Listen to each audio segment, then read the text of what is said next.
बिस्मिल्लाहिर्रहमानिर्रहीम। अब उस वीडियो का जो दूसरा पार्ट था capacitance of parallel plate capacitor, इसको डिस्कस करते हैं।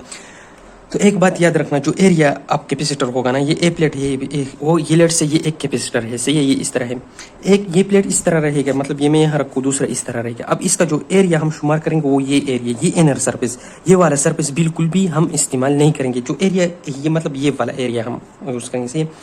अब एक और कंसेप्चुअली बात है जो आप लोगों ने समझना है। अब पोटेंशियल क्या होता है? पोटेंशियल बैटरी का वो एबिलिटी है कि वो एक चार्ज पर वर्क कर सके। अब वर्क का सिंपली मतलब होता है कि फोर्स अप्लाई हो जाए और जो ऑब्जेक्ट हो वो डिस्टेंस कवर करे। यहाँ पर जो ऑब्जेक्ट होगा वो हमारे पास इलेक्ट्रॉन होगा। ये बैटरी क्या कर दे कि इस ए प्लेट से एक इलेक्ट्रॉन ले लेता है और उसको ले जाकर इसी तरह इस प्लेट पर डिपॉजिट करे। तो इस प्लेट पर डिफिशियंसी ऑफ इलेक्ट्रॉन आ जाती है, तो इस पर एक पॉजिटिव चार्ज आ जाते हैं, और इस पर एक्सेस ऑफ इलेक्ट्रॉन आ जाते हैं, तो इस पर नेगेटिव चार्ज आ जाता है। फिर इसके बाद इस तरह इलेक्ट्रोस्टैटिक इंडक्शन होता है और उनके दरमियान अट्रैक्शन पैदा हो जाते हैं।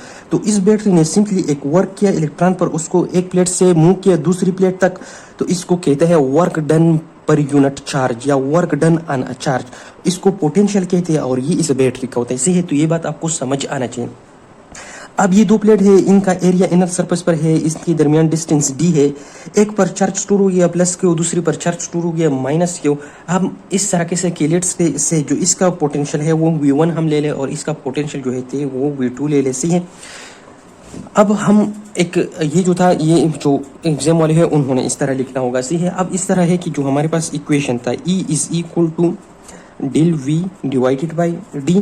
अब जो है ना इसको हम किस तरह करेंगे, सॉरी माइनस डेल V था। अब E इज इक्वल टू हम इस तरह लिख सकते हैं ना कि V2 minus V1 divided by D। यहाँ पर नेगेटिव साइन था, तो अब जो नेगेटिव साइन है वो उसको हम किस तरह करेंगे, इनके साथ जब मल्टीप्लाई करेंगे तो साइन अपोजिट हो जाएंगे ना, minus V2 minus V1 divided by D हो जाएगा।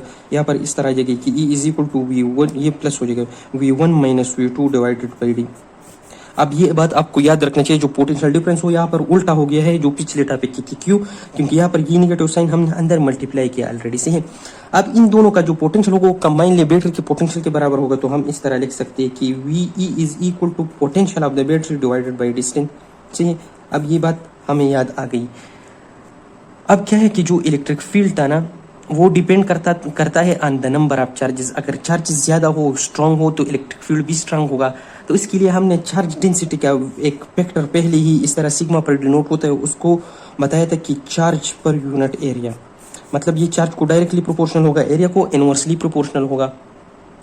तो ये वही वाला बात है। तो हम इसमें मॉडिफिकेशन लाने के लिए ये अब क्या करेंगे, इसका एक ये इक्वेशन यूज़ करेंगे, सही है।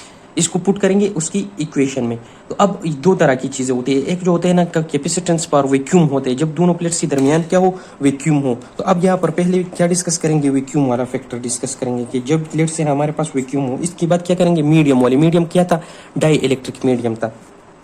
अब जो जब वैक्यूम हो तो हमारे पास जो इक्वेशन था, लेट से दोनों प्लेट्स के दरमियान है, फ्री स्पेस से वैक्यूम है, तो हम इस तरह लिख सकते हैं ना कि C vacuum is equal to, या sorry Q vacuum, Q is equal to C vacuum multiplied by V, सही है। अब C का वैल्यू हमने निकाला Q बाई V, सही है, ये वोल्टेज है।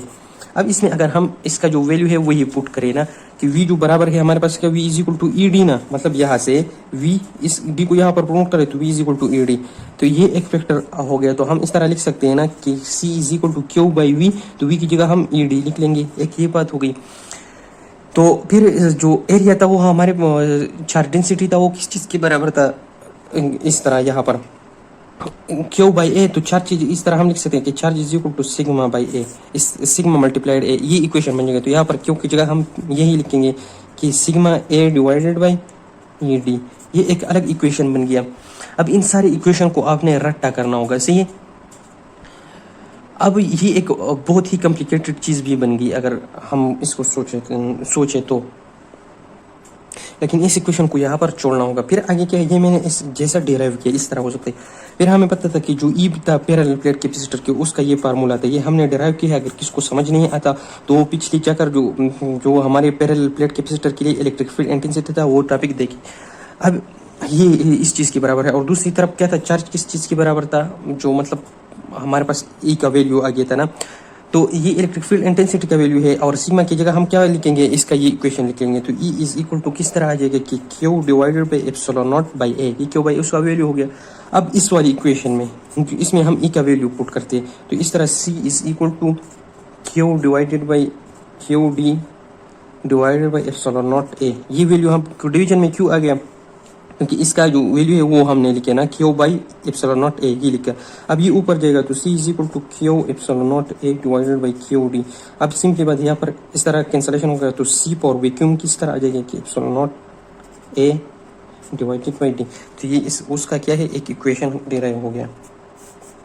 ये है असल इक्वेशन जो होता है वो ये वाला है, सही है। तो अब इससे हमें कितने फैक्टर्स का पता चलता है कि ये जो होता है C is directly proportional to area of the capacitor, C is inversely proportional to a distance between the plates of capacitor and C is directly proportional to vacuum, medium। लेकिन यहाँ पर वैक्यूम है तो यहाँ पर ये चीज़ डिस्कस नहीं करते, सही है। अगर एरिया डबल हो जाए कैपेसिटेंस डबल होगा, अगर distance between the plate double हो जाए कैपेसिटेंस हाफ होगा, अगर मीडियम रखा जाए तो कैपेसिटेंस डिक्रीज होगा, सही है। अब इसके लिए भी एक इक्वेशन डिराइव करेंगे तो तब आप हमें पता चल जाएगा, लेकिन ये वैक्यूम के लिए ये इक्वेशन हो गया। अब इसकी बात क्या करते हैं हम, ये फार्मूला जो होते हैं डिराइव कर देते हैं पैरेलल किस चीज़ के लिए डिराइव करेंगे हम, अब डाई इलेक्ट्रिक के लिए, मतलब मीडियम के लिए, सही है। Dielectric medium between plates of capacitor. अब डाई इलेक्ट्रिक का हमें जाहिर पता है कि इस पर डिनोट होता है और ये बड़ा होता है दो चीज़ों का, epsilon naught of the free space multiplied by epsilon naught of relative permittivity. तो इस तरह हम जब सी ऑफ द मीडियम लिखेंगे तो जाहिर बात है वो बराबर था किस चीज़ का, क्यू बाई वी का बराबर था।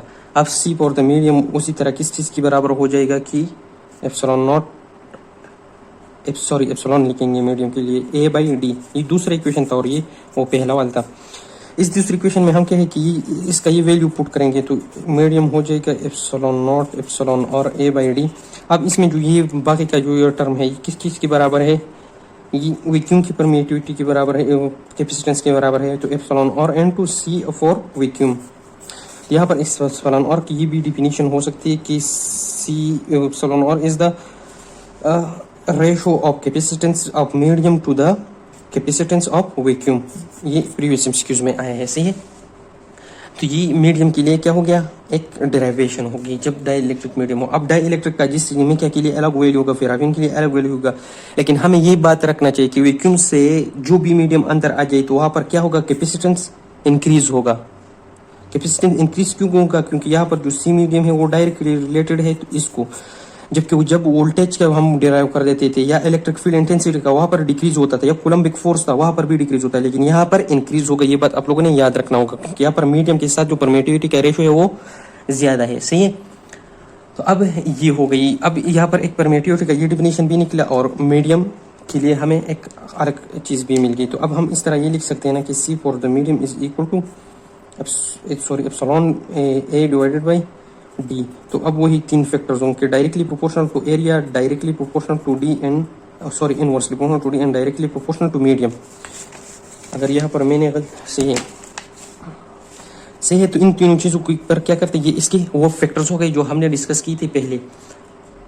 अब क्या है ना कि हम सबको पता होना चाहिए कि ये डिस्टेंस जो होता है ये बिटवीन द प्लेट्स होता है, ये एरिया ऑफ द प्लेट्स होता है, ये एप्सिलॉन होता है। अब इस पर क्या करते हैं कि थोड़े से प्रीवियस एमसीक्यूज डिस्कस कर देते हैं।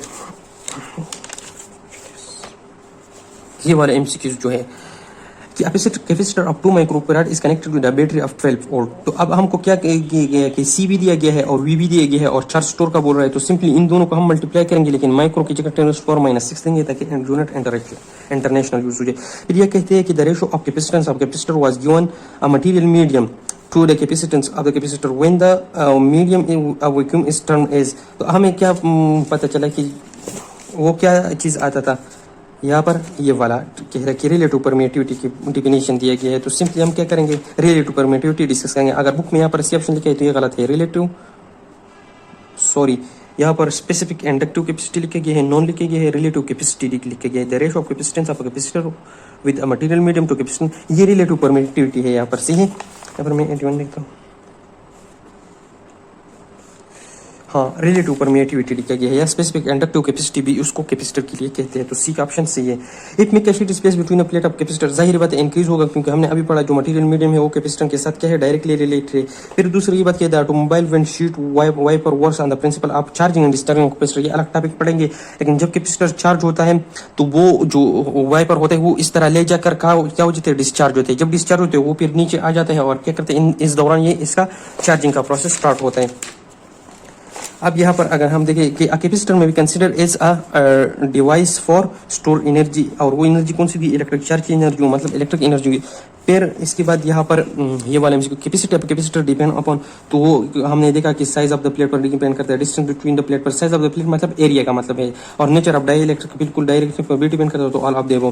फिर ये बात की गई the area of the plate of 1 farad capacitor separated by 8.85 millimetre placed in the air. अब ये क्या कहते हैं कि जो एरिया है उसकी के लिए डिराइवेशन करते हैं।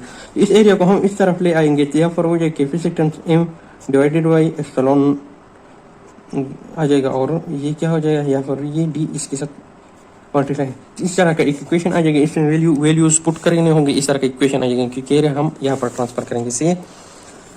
तो यहाँ से क्या आ जाएगा वैल्यू क्योंकि कैपेसिटेंस का भी वैल्यू दिया गया है और डिस्टेंस का भी वैल्यू दिया गया है, और रिलेटिव परमिटिविटी वो आप लोगों ने 1 लेना होगा किस चीज के लिए, वैक्यूम स्पेस के लिए। अब the dielectric between the plates of a capacitor passes a small amount of current called leakage current. अब किस तरह होता है कि जो पैरेलल प्लेट्स का डायग्राम हमने ड्रा किया ये वाला, इससे क्या होता है कि थोड़े थोड़े पॉजिटिव चार्जेस का लीकेज होता है इस तरह, तो उसको लीकिंग करंट बोलते हैं। सही है। अब कुछ डिस्प्लेसमेंट करंट होते हैं इस तरह, जहाँ पर एक प्लेट से दूसरी प्लेट में नेगेटिव चार्ज मूव किया और वो टाइप से, लेकिन यहाँ पर जो कैपेसिटर में जो करंट होता है वो लीकिंग करंट भी होता है। सही है। इसके बाद यहाँ पर एक और एमसीक्यू आ जाता है कैपेसिटर व्हिच है capacitance of 1 farad will be store 1 coulomb charge at a potential difference of 1 volt. ये जस्ट जो है ना जो definition of the unit of capacitance था वहाँ से लिया गया है। जो यूनिट हमने डिस्कस किया था यहाँ पर है, ये सिंपली इक्वेशन है कि 1 coulomb by 1 volt is equal to 1 farad. अब फिर यहाँ पर क्या capacitor act as a blocking element. अब ये बात याद रखना कैपेसिटर जो होता है ये एक डीसी डिवाइस है, ये बात आप सबने याद रखना। Capacitor is a device for DC direct current. जो इनडायरेक्ट करंट होता है या एसी करंट होता है उसमें क्या होता है कि अल्टरनेशन हो जाता है। जब अल्टरनेशन हो जाता है तो वहां पर कभी करंट जीरो में जाता है, कभी वो पीक पर पहुंचता है। तो इस कंडीशन में कैपेसिटर जो होता है वो इस तरह की करंट के लिए एलिजिबल नहीं है। और ये जो एसी चैप्टर है उसमें इसका रीजन है, बहुत बड़ा टॉपिक उस पर दिया गया है सर्किट से, तो वहां से इसकी समझ आएगी, यहाँ पर नहीं। लेकिन आप लोगों ने एक चीज याद रखना होगा कि capacitor is a DC device. सही है। अब फिर यहाँ पर सिंपली होगा कि the ratio of vacuum to permittivity to, यहाँ पर अब वैक्यूम टू सी मीडियम लिखा गया है। मतलब यहाँ पर उन्होंने थोड़ा ट्रिक किया है कि ऊपर क्या लिखा है वैक्यूम लिखा गया है और नीचे सी मीडियम लिखा गया, तो ये भी उल्टा हो जाएगा ना, वो और परमिटिविटी हो जाएगा। तो यहाँ पर जो बी ऑप्शन है ये आएगा। सही है। ऐसा ना हो कि ए आ जाए, ए आप लोग लिख ले। 97 में लिख लेते हो कि बुक ने क्या लिखा गया है, बुक में भी ए लिखा गया है लेकिन ए ऑप्शन गलत है, यहाँ पर बी सही है। सही है। यहाँ पर कैसे है, बी ऑप्शन सही है। ये जो थी प्रीवियस एमसीक्यूज थी इस पर इंशाल्लाह आप लोगों को समझ आया होगा। अब इसके बाद जो क्या है कॉम्बिनेशन है parallel and combination in series वो करेंगे इंशाल्लाह। अल्लाह हाफिज़।